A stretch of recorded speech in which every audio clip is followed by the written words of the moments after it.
Picture this. You're standing in a forest 40,000 years ago. No hospitals, no pharmacies, no antibiotics, no stitches.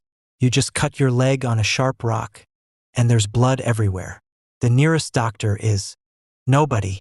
There is no doctor. Your ancestors survived long enough to have kids who had kids all the way down to you. How did people survive broken bones, infections, childbirth, plagues, snake bites? The answer is wild.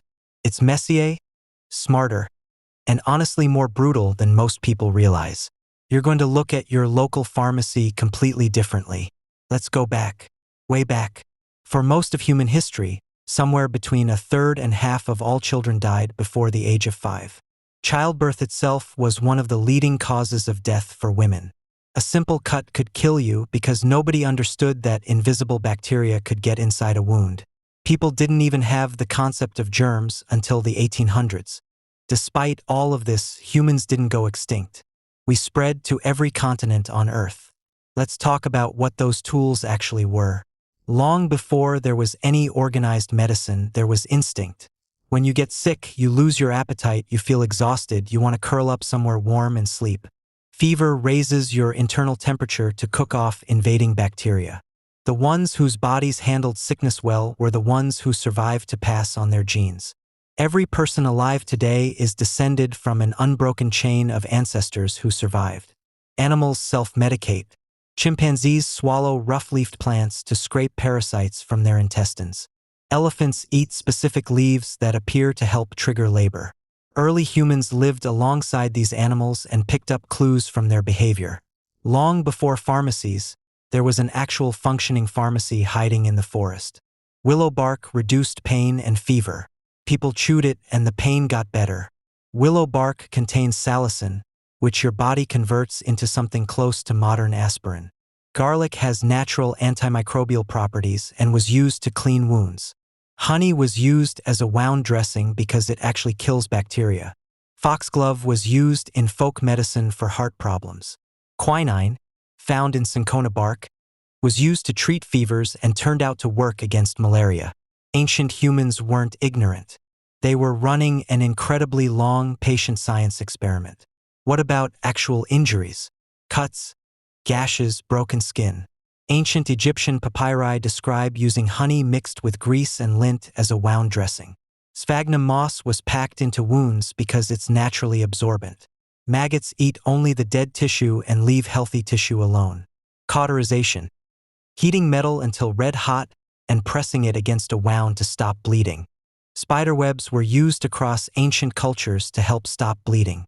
Healed broken bones have been found in ancient human skeletons, set correctly enough to survive. Splints made from wood, bound tightly with leather or plant fiber. Trepanation. Cutting or drilling a hole directly into a person's skull. The regrowth around the hole proves the patient survived, sometimes for years afterward.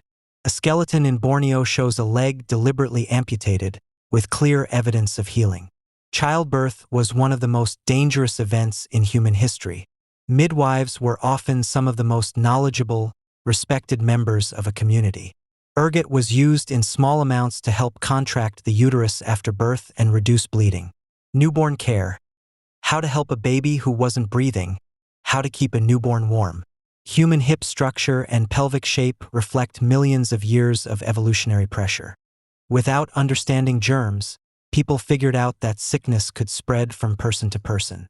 The word quarantine comes from forcing ships to sit anchored offshore for 40 days. Isolating the sick, avoiding contact with the dead, burning belongings of plague victims. Variolation. Exposing a healthy person to a small amount of smallpox material for immunity. People noticed survivors of smallpox never got it again. Food preparation was a constant, life or death challenge before refrigeration. Fermentation.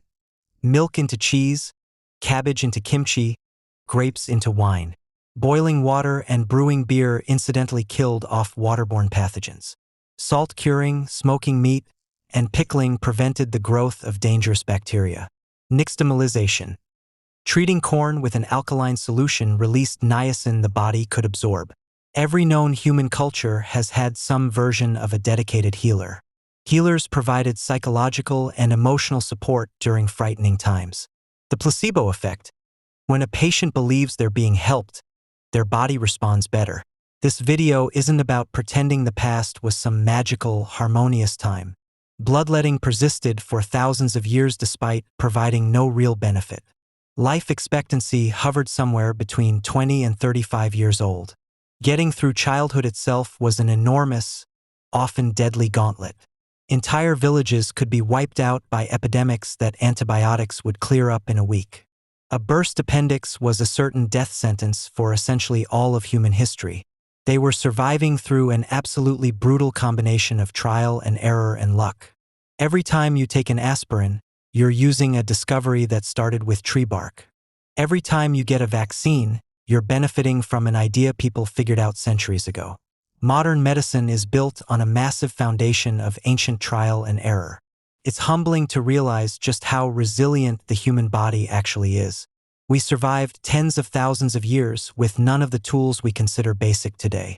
People survived anyway, using honey, moss, maggots, willow bark, and careful observation. We are, every single one of us, walking proof that it worked. Thanks for watching, and I'll see you in the next one.